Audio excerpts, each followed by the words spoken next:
Good morning. So let's start with our first question. Doubt though the stars are fire. Doubt though the sun doth move. Doubt to be a liar. But never doubt I love. ये line कहाँ appear होती है? ये line Hamlet में आती है. Hamlet के act 2 scene 2. और ये किसको डेडिकेट करके बोलता है? ये ओफिलिया को. ओफिलिया को डेडिकेट करके वो कहता है हैमलेट कि तुम स्टार्स आर फायर. इस बात पर डाउट कर सकती हो. Sun doth move. इस बात पे भी डाउट कर सकती हो. एक truth to be a liar, इस पर भी कर सकती हो doubt. But never doubt I love. लेकिन मेरे प्यार पे कभी डाउट नहीं कर सकती. ये लाइन कौन बोलता है? हैमलेट बोलता है. Act 2 scene 2. ओके, नेक्स्ट चलते हैं. The first folio of Shakespeare play came in 1623. Shakespeare के फर्स्ट फोलियो 1623 में आया था. सबसे पहले तो ये वाला पॉइंट भी याद रखना है. सेकेंड पॉइंट इसका ये याद रखना है कि जो क्रेडिट है वो 2 एक्टर्स को जाता है, हैमिंग्स एंड कॉन्डेल. फर्स्ट फोलियो में 36 प्ले थे, कंटेन हुए थे. एक प्ले नहीं था. हमें उस प्ले का नाम बताना है. वो प्ले था पेरिक्लीस. अच्छा, मैं फर्स्ट फोलियो के बारे में कुछ पॉइंट बताती हूँ. फर्स्ट फोलियो 1623 में आया था. वो इंक्लूड्स हुआ था, वो डेडिकेट किया गया था epistle to William and Philip Herbert. Philip Herbert कौन थे? Earl of Pembroke. It also includes a poem by Ben Jonson. First folio में एक पोएम और इंक्लूड थी बेन जॉनसन की, जो शेक्सपियर को डेडिकेट करते हुए लिखी थी. To the memory of my globe the author mister William Shakespeare. इसमें क्या हुआ था? उन्होंने क्या किया था? इस जो ये बताया मैंने भी पोम का नाम, to the memory of my globe the author mister William Shakespeare. इसमें उन्होंने क्या किया? उन्होंने डिक्लेयर किया, बेन जॉनसन ने, शेक्सपियर की फेमस लाइन जो शेक्सपियर को डिक्लेयर की थी कि he was not of an age. ये ऑलरेडी क्वेश्चन में करा चुकी हूँ. He was not of an age but for all the time. वो एक एज के लिए नहीं थे, ऑल द टाइम, हमेशा के लिए थे. एक पॉइंट और बोला है उन्होंने इसमें, small Latin and less Greek. एक पॉइंट और बोला है शेक्सपियर के लिए ही बेन जॉनसन ने, sweet swan of Avon. 3 point बोले हैं. फर्स्ट फोलियो में ही जो एक उनका इंक्लूड हुआ था बेन जॉनसन का, उसमें 3 पॉइंट इंपॉर्टेंट मोस्ट पॉइंट बोले हैं. एक बार मैं फिर से रिपीट कर रही हूँ. He was not of an age but for all the time, small Latin and less Greek, sweet swan of Avon. Okay, next चलते हैं. बस ये याद रखना है हमें कि 36 प्ले उसमें कंटेन थे फर्स्ट फोलियो में, और एक प्ले नहीं था. कौन सा नहीं था? पेरिक्लीस. और ये क्वेश्चन बहुत बार, मतलब 4 से 5 बार आ चुका है प्रीवियस ईयर में. Next question. Globe and Blackfriars are the name of theatres which are associated with. 2 ये थिएटर्स के नाम हैं, ग्लोब और ब्लैक फ्रायर्स. ये किससे एसोसिएटेड है, मतलब किससे इनसे इनका कनेक्शन है? इनका कनेक्शन था शेक्सपियर से. जो मैं आपको पहला बताती हूँ, जो फर्स्ट परमानेंट थिएटर था वो था जेम्स बर्वेज का द थिएटर. अगर ये वाला क्वेश्चन आता है कि पहला थिएटर कौन सा मतलब माना जाता है, तो वो माना जाता है द थिएटर. उसका नाम ही द थिएटर है. और कब बना था ये? 1576 में. अच्छा, एक पॉइंट और है. हाँ, शेक्सपियर से रिलेटेड जितने भी थिएटर हैं मैं उन सबके नाम बता रही हूँ जो उस टाइम पे प्रिविलेंट थे. द कर्टेन, एक थिएटर का नाम था द कर्टेन. वो बना था, मतलब वो हुआ था 1577 में. एक और द रोज 1587. ओके, और ये 2 आपके सामने आए गए, ग्लोब और ब्लैक फ्रायर्स. अच्छा, ग्लोब थिएटर के बारे में एक पॉइंट ये है कि जो फर्स्ट प्ले था ना, the first play to be performed at the Globe was Julius Caesar on 1599. पहला प्ले जो परफॉर्म किया गया था द ग्लोब थिएटर में, वो कौन सा था? जूलियस सीजर था. 1599 में आया था. ब्लैक फ्रायर्स, ग्लोब, मैं एक बार शॉर्ट में बता देती हूँ कौन कौन से थिएटर प्रेवलेंट थे शेक्सपियर के टाइम पे.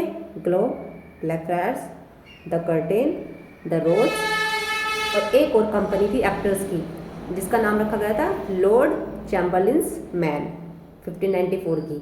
इसमें बाद में इसका नाम चेंज भी कर दिया था, रीनेम कर दिया था इसको किंग्स मैन. ओके, एक बार फिर से रिपीट करके देख लेना, समझ में आ जाएगा मैंने क्या क्या बोला है. Next question. Which is the bloodiest play of Shakespeare. Shakespeare का सबसे ब्लडिएस्ट मतलब सबसे खून खराबे वाला प्ले कौन सा था? मोस्ट वायलेंट प्ले हम किसको बोलेंगे? टाइटस एंड्रोनिकस को. टाइटस एंड्रोनिकस आया कब था, लिखा कब गया था? बिटवीन 1588 एंड 1593, मतलब इसी के आसपास था, 1593 के आसपास था. इसमें ये बोला गया था, इसे ये माना जाता है कि ये शेक्सपियर की फर्स्ट ट्रेजेडी है.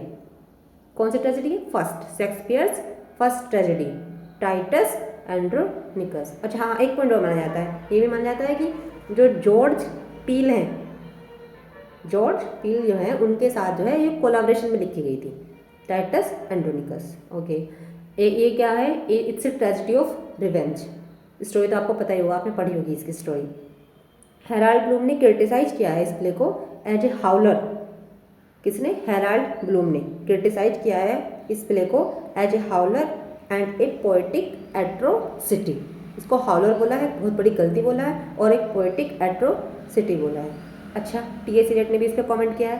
टी.एस. इलियट ने बोला है इसको one of the stupid and most uninspired play ever written.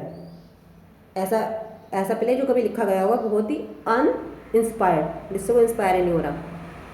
इसको स्टूपिड प्ले बोला टी.एस. इलियट ने, और अनइंस्पायर्ड प्ले। ओके, नेक्स्ट चलते हैं। Okay, beauty provoke thieves sooner than gold. Which play of Shakespeare has this line. जो beauty है, सुंदरता है, वो चोर को ज़्यादा प्रोवोक करती है, जल्दी प्रोवोक करती है, सोने से भी ज़्यादा। समझ गए ना इसका मतलब? इसका मतलब हुआ है कि जो सुंदरता होती है ना, उसका उन लोगों को ज़्यादा डर होता है, इतना तो सोने जिसके पास होता है ना, उसको भी डर नहीं होता। ये लाइन किसने बोली? एज यू लाइक इट में किसने बोली है? रोजालिन ने बोली है। ये रोजालिन की लाइन है। एज यू लाइक इट एक पेस्टोरल रोमांस है। और क्या पॉइंट बताऊँ इसके बारे में? इसमें यहाँ एक गॉड आते हैं, गॉड ऑफ मैरिज। 4 शादियाँ हुई थी ना इसमें, मैंने पहले वाली वीडियो में बताया है किस किसकी शादी हुई थी, लास्ट में 4 मैरिज हुई थी। यहाँ पे एक गॉड ऑफ मैरिज आते हैं, हिम, HYMEN, हिम करके आते हैं, गॉड ऑफ मैरिज। अपील होते हैं इसमें इन द मास्क में, मैंने यही बताया कि इसमें मास्क आया इस प्ले में। ओके, नेक्स्ट चलते हैं। सोर्स भी बताऊँ इसका, और सोर्स का ये है थॉमस लोज का रोजालिन, इसका सोर्स जो माना जाता है। इसके और भी सोर्स हैं, अदर सोर्स हैं, 2 अदर सोर्स, माइकल ड्राइटल्स का पोली ओल्वियन और रॉबर्ट ग्रीन का द हिस्ट्री ऑफ ओर्लैंडो फ्यूरोसो। ओके, इसको रिपीट पे सुन लेना आप। नेक्स्ट क्वेश्चन चलते हैं। Which play of Shakespeare has maximum number of suicide. कौन सा प्ले है शेक्सपियर का जिसमें बहुत ज़्यादा नंबर में मतलब सुसाइड हुए हैं? सबसे ज़्यादा सुसाइड कौन से प्ले में हुए? शेक्सपियर के काफ़ी सारे प्ले में सुसाइड हुए हैं, ये बताना है हमें सबसे ज़्यादा किस प्ले में हुए हैं।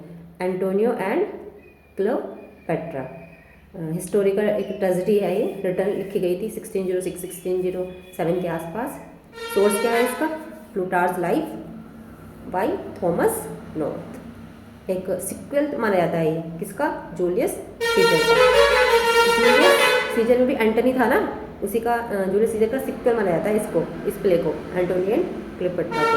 क्लियोपेट्रा जब मरती है, मैं आपको बताती हूँ उसके जो डाइंग वर्ड्स थे, मरते हुए वो सब बोलती है, what should I stay, what should I stay. अच्छा, जब एंटोनी मरता है उसके वर्ड्स क्या थे? I can no more, I can no more. ऐसा माना जाता है कि इसमें 5 लोगों ने सुसाइड किया था। तो एंटोनी एंड क्लियोपेट्रा ने भी तो सुसाइड ही किया था इसमें।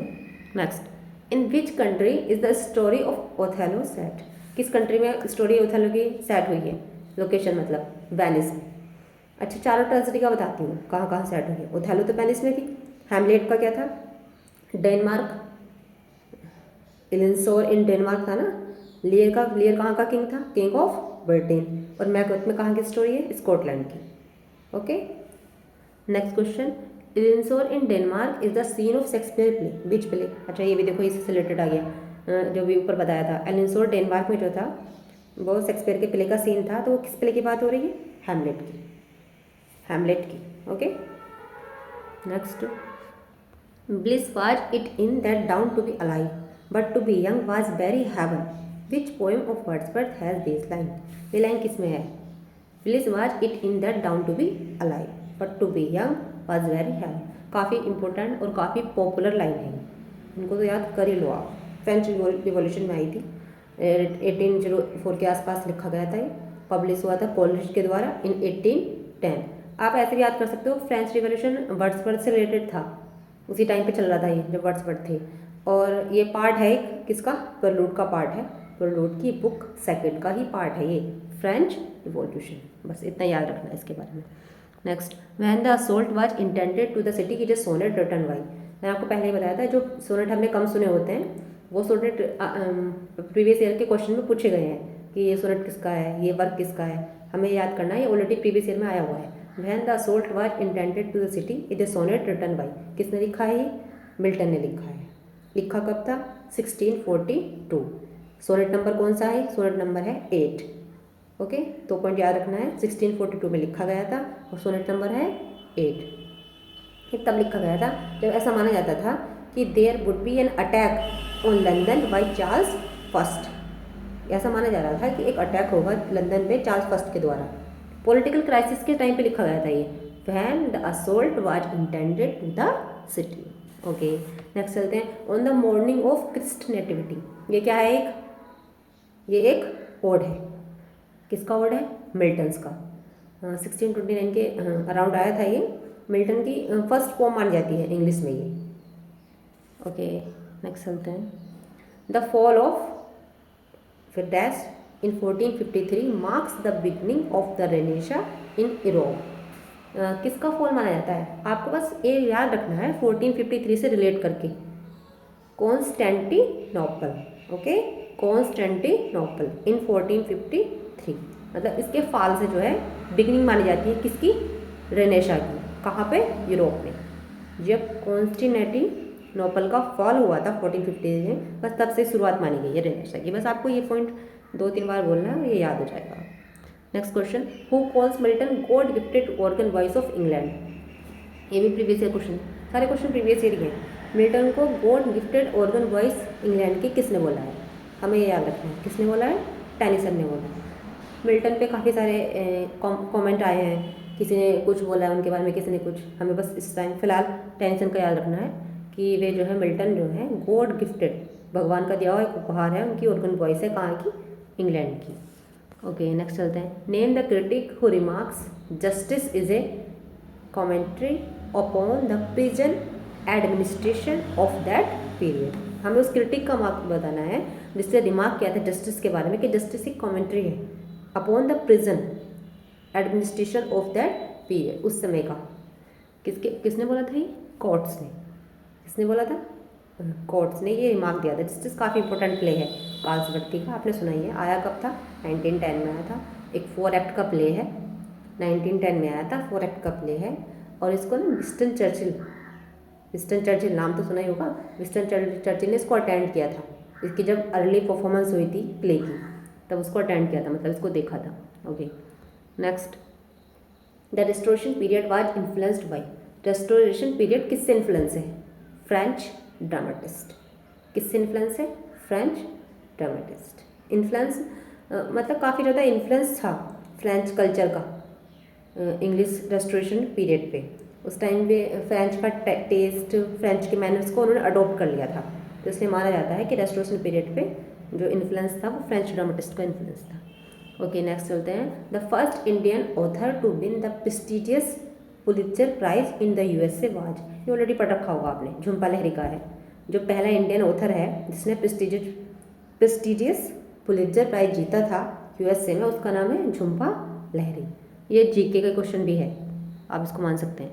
Classical tragedy was a form of. Classical tragedy किसका फॉर्म था? ड्रामा का।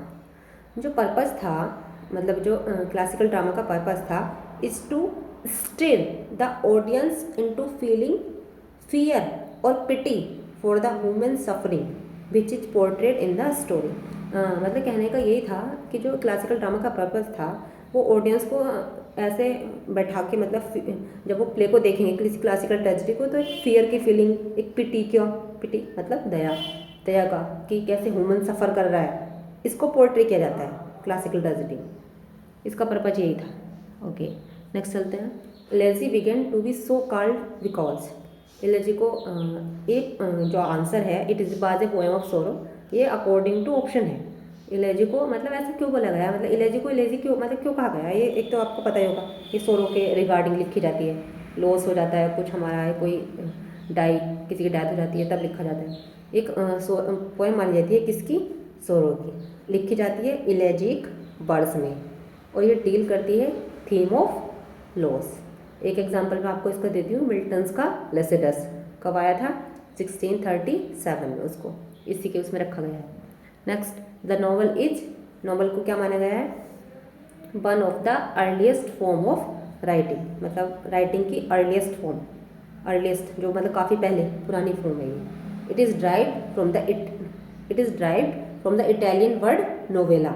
ये क्वेश्चन ऑलरेडी आ चुका है, मैं इसको फिर से रिपीट कर रही हूँ, पहले वीडियो में मैंने बताया है। ये लिया गया है इटालियन वर्ड से, नोवेला से, which means little new thing. Next, in which play do the following lines occur neither a borrower nor a lender be, for loan of losses both itself and friend, and borrowing dulls the ease of husbandry। कहने का means क्या हुआ इस line का, कि ना तो उधार लेने वाला बनो ना उधार देने वाला बनो, क्योंकि लोन देने से क्या होता है, तुम दोनों खो देते हो, फ्रेंड भी जिसको उधार दिया है और वो उधार भी जो आपने दिया है, मतलब उधार भी चला जाएगा, दोस्त भी चला जाएगा। तो इसलिए ना तो उधार लेने वाला बनो ना ही देने वाला। ये लाइन किसकी है? ये पोलोनियस की है। पोलोनियस ने हैमलेट में काफ़ी वैसी लाइन बोली है ना, फिलोसफिकल, उसी ने बोली है ये लाइन। और ट्रेजेडी जो है हैमलेट कैसे स्टाइल की है? सिनेका स्टाइल की ट्रेजेडी है। फुल नेम क्या है ट्रेजेडी का? Tragedy of Hamlet, Prince of Denmark. Okay, एक बार रिपीट करती हूँ, tragedy of Hamlet, Prince of Denmark. Okay, let's call it a day. Thank you.